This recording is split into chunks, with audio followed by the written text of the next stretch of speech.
जय श्री राम मित्रों, आज हम बात करेंगे आत्मा और परमात्मा का मिलन। आज हम ईश्वर के बारे में बात करेंगे, ईश्वर कौन है।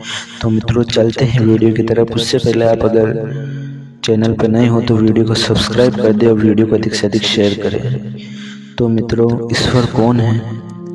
जिसके गुण, कर्म, स्वभाव और स्वरूप सत्य ही है, जो केवल चेतन मात्र वस्तु तथा सर्वशक्तिमान हो, जो निराकार हो, जो सर्वत्र व्यापक हो, जो अनादि हो, जो अनंत हो, जो सत्य जानने वाला, जिसका स्वभाव अविनाशी, ज्ञानी, आनंदी, शुद्ध और न्यायकारी और दयालु, अजन्मादि, और जिसका कर्म जगत की उत्पत्ति हो, पालन करना हो, विनाश करना हो तथा सभी जीवों के पाप पुण्य के फल को ठीक पहुंचाना हो, उसे ईश्वर कहते हैं। मित्रों ईश्वर किसे कहते हैं, इसकी परिभाषा एकदम सटीक तरीके से मैंने आपको बता दी है। ईश्वर तो सभी प्राणियों में वास करते हैं। मनुष्य ईश्वर का श्रेष्ठ राजकुमार है। भगवान तो सबके हृदय में वास करते हैं। परिष्कृत आत्मा ही परमात्मा है। भगवान भाव देखते हैं मित्रों, जाति नहीं। सारा विश्व भगवान का रूप है। आत्मा से वरिष्ठ केवल एक ही शक्ति है, उसे परमात्मा कहा गया है। आत्मा की एकमात्र प्यास है परमात्मा से बनना, अर्थात आत्मा बस यही चाहती है कि बस मैं परमात्मा की जय, परमात्मा में सम्मिलित हो जाऊं, परमात्मा के पास चले जाऊं, परमात्मा की जैसी बन जाऊं। भगवान भक्त का वेश नहीं, अंतःकरण देखता है। भगवान आपके कपड़े नहीं देखेंगे, मतलब भगवान ये देखेंगे कि आपके अंदर चल क्या रहा है। भगवान को मनुष्य के दुर्गुणों में सबसे अप्रिय दुर्गुण लगता है अहंकार। मित्रों पेट की भूख से बड़ी होती है आत्मा की भूख। परमात्मा को पाने के लिए परमात्मा जैसी ही पवित्रता चाहिए। अपने दृष्टिकोण को उत्कृष्टता के साथ जोड़ देना योग है। ईश्वर के यहाँ मित्रों देर तो है लेकिन अंधेर नहीं। अगर आप नियमित रूप से ध्यान करते हैं, उपासना करते हैं, तो आपको एक दिन सफलता जरूर मिलेगी। एक दिन आपकी आत्मा का परमात्मा से मिलन जरूर होगा। परमात्मा अपने अनुग्रह आत्मविश्वासी पर बरसता है। मतलब परमात्मा अपना आशीर्वाद सिर्फ भक्तजनों पर ही बरसाता है, उनकी भक्ति करने वालों पर ही बरसाता है। भक्ति का अर्थ क्या होता है? भक्ति का अर्थ क्या होता है मित्रों? श्रेष्ठता से प्रगाढ़ स्नेह। मतलब आप में इतना स्नेह होना चाहिए, इतना स्नेह होना चाहिए, आप में स्नेह की कोई कमी नहीं होनी चाहिए। उपासना सच्ची तभी होती है जब जीवन में ईश्वर घुल जाए। जीव आत्मा का परमात्मा से जुड़ जाने का नाम है योग। आपकी जो जीवात्मा है वे परमात्मा से जब जुड़ेगी, जब आप ध्यान करोगे, और उसी ध्यान को हम योग का नाम दिया जाता है। योग का अर्थ क्या है? आदर्शवादिता के प्रति आत्मसमर्पण योग का अर्थ है। और अपने जीवन का सर्वोच्च लक्ष्य क्या होना चाहिए? ईश्वर प्राप्ति। उपासना अंतःकरण की चिकित्सा है मित्रों। कर्तव्यशील मनुष्य ही धार्मिक व्यक्ति होता है। जो कर्तव्यशील है वही मनुष्य धार्मिक होगा।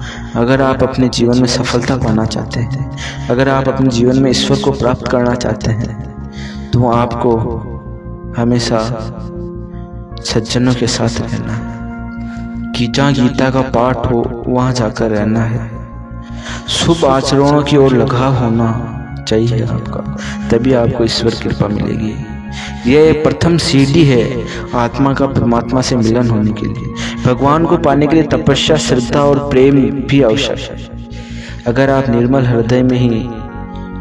हृदय है आपका, तभी आप भगवान का एहसास कर सकते हो, तभी आप भगवान की भक्ति का आनंद उठा सकते हो। आनंद की गंगोत्री अपने भीतर ही है। आनंद आत्मा का शाश्वत गुण है। आनंद केवल भगवान के पास है। दूसरों के दुख दर्द को अपना दुख दर्द समझो आप, जब भी आप आनंद की अनुभूति कर पाओगे। अपने सुखों के लिए दूसरों को दुख जिंदगी में कभी मत दो।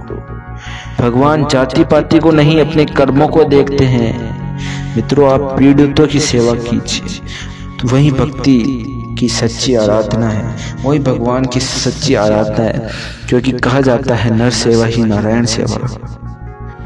ये इसलिए कहा जाता है, अगर आप पीड़ितों की सेवा करोगे वही आपके लिए भगवान की आराधना है। मानवता की सेवा से बढ़कर कोई कार्य नहीं, ऐसा स्वामी विवेकानंद जी ने भी कहा। अगर आपको भगवान की अनुभूति करनी है तो आपको उसके लिए ध्यान को अपनी चरम सीमा की तरफ ले जाना होगा। आप ध्यान को अपनी चरम सीमा की ओर तब ले जा पाओगे जब आप अपने मन को एकदम शांत कर पाओगे। आप कर्म करते रहिए, आप अपने जीवन में बस कर्म करते रहिए। जीवन तो प्रत्यक्ष देवता है आपकी आराधना का। भगवान तो भावना के भूखे होते हैं। एक मंदिर में लिखा हुआ था कि यहाँ सब लय से गए। कोई व्यक्ति गीत गा रहा था, वहां लिख रखा था यहाँ सब लय से गए। तो वहां एक गुरु ने आकर लिख दिया आप यहाँ भाव से गए। इसलिए मित्रों, भगवान तो सिर्फ भाव के भूखे हैं। अध्यात्म का सही अर्थ क्या है? एक लाइन में मैं आपको इसका उत्तर देना चाहूंगा, अपने आप को सही कर। यह अध्यात्म का सही अर्थ है। संसार को देखने से पहले आपको अपने आप को देखना है। ईश्वर तो मित्रों सर्वव्यापक है, वे किसी के साथ पक्षपात नहीं करता है। भगवान भी हमें कर्म फल भोग से छुटकारा नहीं दिला सकते हैं। आप जैसा कर्म करोगे आपको वैसा ही फल मिलेगा। ईश्वर प्रेम का मापदंड एक ही है, आदर्शों से घनिष्ठ रूप से जुड़ जाना। ईश्वर को प्रसन्न करने के लिए आप तपस्या, श्रद्धा और प्रेम जरूरी है। अगर आपको ईश्वर प्राप्त करना है, ईश्वर की प्राप्ति चाहिए, आपको उसके लिए क्रोध छोड़ना पड़ेगा। आपको अपने ध्यान को चरम सीमा पर पहुंचाना पड़ेगा और आपको उसके साथ सद्गुण भी अपनाने पड़ेंगे, क्योंकि ईश्वर तो दिव्य चेतना है मित्रों। ईश्वर विश्वासी है। ईश्वर को मात्र नाम स्मरण से नहीं, उसके कर्मों के प्रति लग्नशील रखकर ही पसंद किया जा सकता है। मात्र आप सिर्फ मंत्र उच्चारण कर रहे हो, उससे ईश्वर प्रसन्न नहीं होगा। आपको उसके साथ अपने कर्म भी करने पड़ेंगे, तब जाकर ईश्वर प्रसन्न होगा। भगवान का प्रिय शरीर पाकर कोई ऐसा कार्य ना करे जो भगवान को अप्रिय लगता है। तप का अर्थ क्या है? शरीर को यातना देना नहीं, वरन श्रेष्ठ जीवन क्रम अपना ही तप है।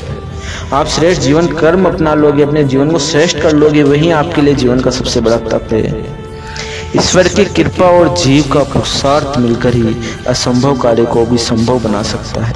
इसलिए मित्रों, अगर आपको अपने जीवन में कुछ पाना है, कुछ करना है, कुछ करके दिखाना है, तो अपने जीवन में ईश्वर का ध्यान कीजिए, क्योंकि इस जीवन में ईश्वर से श्रेष्ठ और कोई नहीं।